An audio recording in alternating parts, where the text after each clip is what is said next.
Drugs के इन मामलों के सामने आने के बाद मनोज तिवारी को क्या लग रहा है? एनसीबी की कार्रवाई किस तरह से आगे बढ़े? और जवाब दीजिए उन लोगों को भी जो पूछ रहे थे कि थाली में खाते हैं और उसी में छेद करने निकले हैं आप लोग।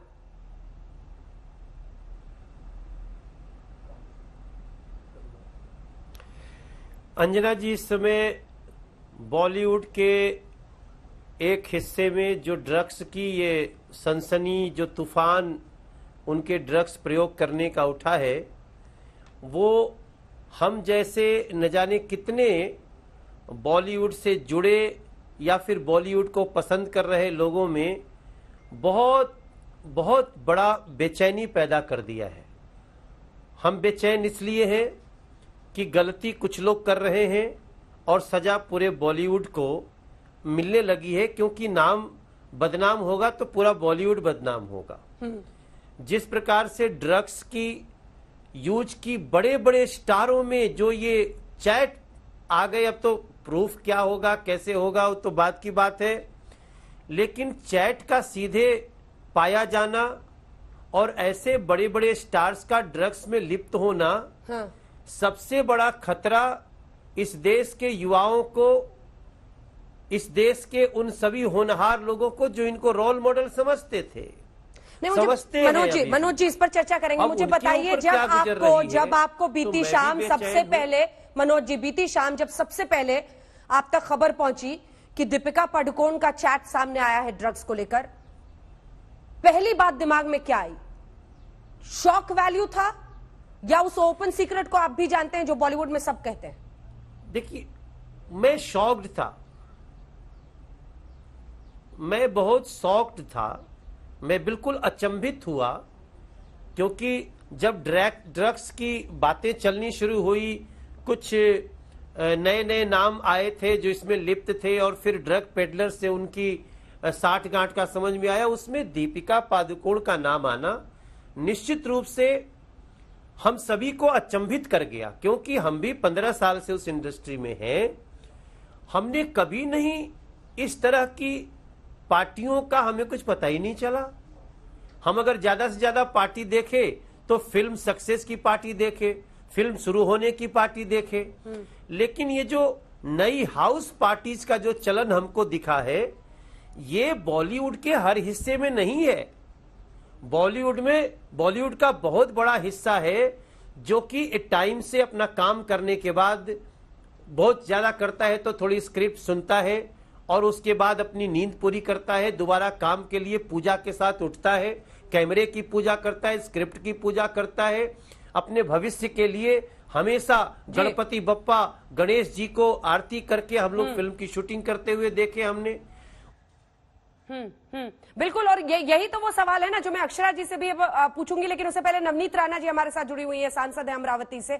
ये तमाम सवाल हैं और इसीलिए अब मैं सीधा आपके पास सवालों को लेकर आती हूँ। क्या कुछ आप लोग जानती हैं? आप बताइए, आप तो एक एक्ट्रेस भी हैं, आपने संसद को भी देखा है नेता के तौर पर, आपको क्या पता है, क्या इस तरह से आप इसको समझती हैं?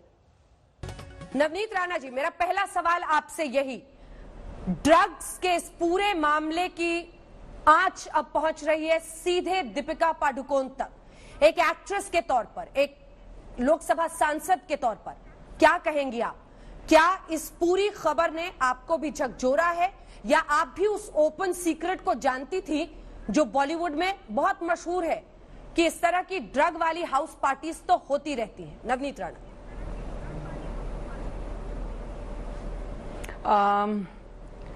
एक महिला होने के नाते और एक एक्ट्रेस होने के नाते ये बॉलीवुड ने या टॉलीवुड ने या पंजाबी इंडस्ट्री ने हमें बहुत सारा नाम, पैसा, शोहरत, सब चीजें दी हैं, पर ये न्यूज सुनकर या मुझे झंझोड़ दिया है या फिर मैं बहुत निराशाजनक हो गई हूँ कि बात आज नहीं आई है, आज से ये फोर्सफुली सभी के द्वारा बाहर आई है, पर ये सब चीजें बहुत पहले से ही सभी के नॉलेज में थी कि ये सब चीजें इंडस्ट्रीज में, फिर वो बॉलीवुड हो या टॉलीवुड हो या पंजाबी इंडस्ट्री हो या फिर पंजाबी इंडस्ट्री में भी बहुत बड़े पैमाने में ये यूज किया जाता है, या वेस्ट बंगाल की इंडस्ट्री हो या साउथ की हो, ये हर इंडस्ट्री में इसका सेवन होता है। जो रेव पार्टियां होती हैं वो प्राइवेट जगहों पर ये बहुत सालों से चलते आ रहा है। और फिर यह दीपिका हो या फिर XYZ कोई भी इंडस्ट्री का व्यक्ति हो, उस पे ये कार्रवाई होनी चाहिए। एक्टर जब बड़े बनते हैं तो वो लोगों के ही सपोर्ट से बनते हैं, फिर वो कोई भी नाम से हो या कितने बड़े पद पे हो या कितने बड़ी कोई भी चीज हो। मैंने सिर्फ बॉलीवुड नहीं, मैंने बोला है कि पॉलिटिशियंस में भी जितने भी बच्चे, पॉलिटिक्स के लोगों के बच्चे इसका सेवन करते हैं, उनकी भी जांच हो, उनकी भी इंक्वायरी हो। बड़े अधिकारी जो बहुत पैसे लेकर बड़े बड़े अधिकारियों से रिटायर्ड हुए हैं, उनके बच्चे बड़े बड़े कॉलेजेस में जाते हैं। एक सेकंड, आपको भी पता होगा। See this is very practical when we hear and when we talk to everybody. Yes, आपको टोक कर एक सवाल कर रही हूँ। आपने कहा बड़े बड़े नेताओं के बच्चे, उनकी भी जांच होनी चाहिए। किसका जिक्र कर रही हैं आप? किसकी तरफ इशारा कर रही हैं? मुझे पता है नवनीत आप क्या कहना चाह रही हैं, किसकी तरफ इशारा है आपका? आप अगर मैं एक का नाम लेती हूं या दो का नाम लेती हूं, I am saying minimum of people in politics. जो कई लोग हैं पॉलिटिक्स में भी, उनके बच्चे इसका सेवन करते हैं और ये चीजें जग जाहिर है। सिर्फ उस पर इंक्वायरी नहीं होती है because they are politician, they are related to politics and they are big name in politics. Because of that उनके ऊपर कोई कार्रवाई, इंक्वायरी डिपार्टमेंट करती नहीं है।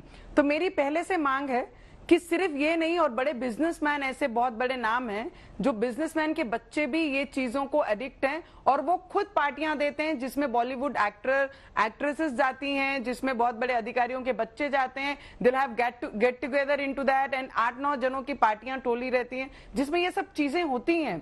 मेरा सिर्फ एक ही कहना है कि जो भी मिनिमम अमाउंट जो बॉलीवुड में है, जो ऐसे कुछ परसेंटेज हैं जो बॉलीवुड हो, पॉलिटिक्स में हो या फिर व्यापारी हो, बड़े बिजनेसमैन हो, इनके ही बच्चों के ऊपर वो सेम कार्रवाई होनी चाहिए। ना कि सिर्फ बॉलीवुड को टारगेट करना चाहिए, ना कि मीडिया है करके, एंटरटेनमेंट फील्ड है करके उसे पूरे वर्ल्ड में, पूरे सब जगह इसका प्रचार प्रसार करना चाहिए। नमस्कार, मैं हूं अंजना ओम कश्यप। हमें उम्मीद है ये वीडियो आपको पसंद आया होगा। लेटेस्ट खबरों के लिए यूं ही देखते रहिए आज तक, और इस वीडियो के पसंद आने पर लाइक, शेयर एंड सब्सक्राइब करना ना भूलें।